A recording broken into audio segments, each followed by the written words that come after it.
रेणुका माता नेमकी माहूर गडावरच का प्रकट झाली? रेणुका मातेची बहीण ही महिष्मती नगरीचा राजा सहस्रार्जुनाची पत्नी होती. एकदा सहस्रार्जुन आपल्या सेनेसह प्रवास करत असताना जमदग्नी ऋषींनी त्याला आपल्या आश्रमात भोजनासाठी आमंत्रित केले. भोजन अत्यंत चविष्ट आणि तृप्त करणारे होते. भोजन केल्यानंतर सहस्रार्जुनाला समजले की आश्रमात कामधेनू ही दिव्य गाय आहे. लोभाच्या भरात त्याने कामधेनू मागितली, पण जमदग्नी ऋषींनी नकार दिला. याच वादातून संतप्त झालेल्या सहस्रार्जुनाने जमदग्नी ऋषींचा वध केला आणि रेणुका मातेवरही प्रहार केले. जेव्हा परशुराम आश्रमात परतले तेव्हा आई वडिलांची ही अवस्था पाहून त्यांचा क्रोध अनावर झाला. त्यांनी सहस्रार्जुनाचा वध केला. यानंतर परशुरामांनी कावड करून एका बाजूला जखमी आई तर दुसऱ्या बाजूला पित्याचे प्रेत घेऊन तो पित्याच्या अंत्यविधीसाठी पवित्र भूमी शोधत निघाला. सह्याद्री पर्वताच्या पायथ्याशी त्यांना श्री दत्तात्रेय भेटले. श्री दत्तांच्या आदेशानुसार माहूर गडावर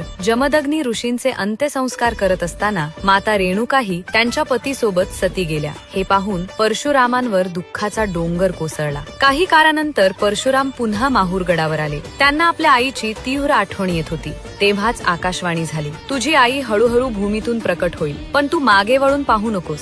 रेणुका माता हळूहळू जमिनीतून प्रकट होऊ लागली. मात्र आईच्या दर्शनाची ओढ सहन न झाल्याने परशुरामाने मागे वळून पाहिले. त्या क्षणी फक्त रेणुका मातेचे मुखच प्रकट झाले आणि तेथेच स्थिर झाले. याच कारणामुळे आजही माहूर गडावर रेणुका मातेचे मुख स्वरूप पूजिले जाते. हीच रेणुका माता पुढे शक्ती स्वरूपात स्थिरावली आणि माहूर हे महाराष्ट्रातील 3.5 शक्तीपीठांपैकी एक मानले जाऊ लागले.